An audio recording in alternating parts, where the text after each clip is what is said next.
my older son was shot on April the 5th of 2020.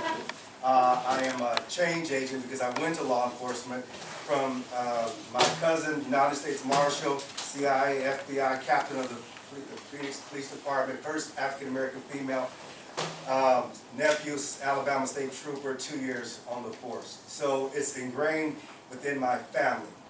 And I joined law enforcement as the first African-American to work in the history of the Maywood. The police department no longer exists. The sheriff's has taken over that department. It was taken over long after I had left. My partner was shot and killed in 1992. The first fatality in the history of the Maywood Police Department, where an officer was shot in the line of duty and was killed, and he was my partner.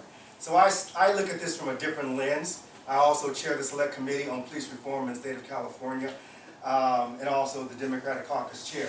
And so I look at this from a different perspective, from a different lens that most people look at. I look at it as a black man, as a father, looking at how law enforcement has changed, looking at the culture has changed in so many different ways. We have law enforcement officers who are involved in gangs, whether it's the Vikings, the executioner. I have a bill to do away with that and make it a termination offense in law enforcement. That bill is going to be on the governor's desk soon.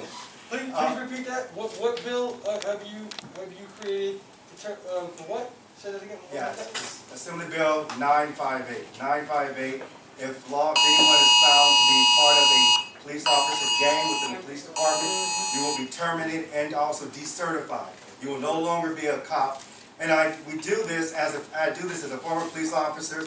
I have gotten so many captains and sheriffs supporting but unwilling to come out publicly and support the bill, and that's fine, because they know there's bad officers within the department and they can't get rid of them. And we know that law enforcement, have a very strong union.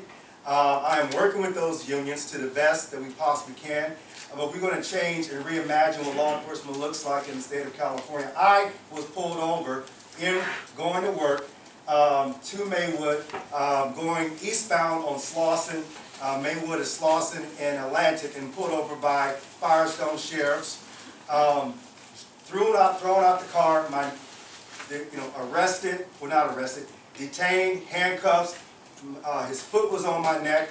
They found my gun, and then they found my badge. And then everything changed at that time. We demanded that the watch commander come.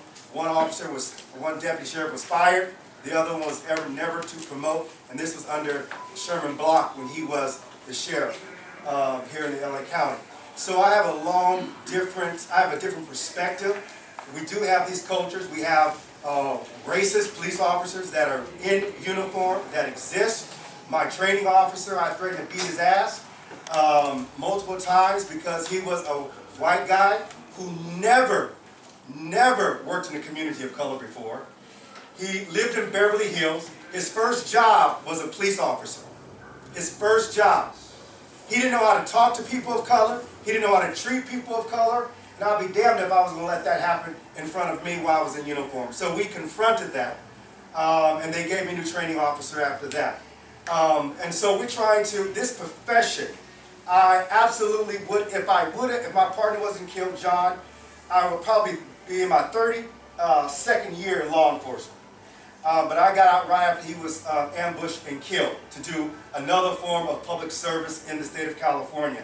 And I honor the work and the decisions that I made, because I can do this work towards a public policy to not only reimagine law enforcement, but also make it more attractive to the extent that we possibly can, so that communities of color, people of color, can go into law enforcement, whether it's male and female. I have a friend who I won't talk about his name, who was in uniform, whose son wanted to follow in his footsteps. And officer was doing his background investigation, and they disqualified him. The reason why they disqualified him, because they concluded he was a part of a gang. And then another officer said, "Do you know whose son that is?" He said, "I don't give a damn whose son that is." And then he said, "Let me show me what you did to disqualify him." And they went to Facebook, and they found that he was throwing up signs. But those were Greek signs because he was a Kappa. But they disqualify them because they don't know the culture. And so I promote communities of color and to go into law enforcement who have that kind of experience, so that when they see that, they won't automatically label someone as a gang member. Guys hang, pants hang down. Not every young man who sag is part of a gang. Not every black and brown should be, should be pulled over and the information placed in a gang database because you concluded that they were part of a gang. And so I am a change agent in the form of public policy, so that we can look at law enforcement as someone who can be there when you call them. And we want to rewrite what the dynamics have been here of late with George Floyd and a whole lot of other people who I can't think of names, in terms of so that people won't fear law enforcement, but they rely on law enforcement. And we have people who are trying to create narratives about defunding the police. Damn it, when I call 911, I want somebody to respond.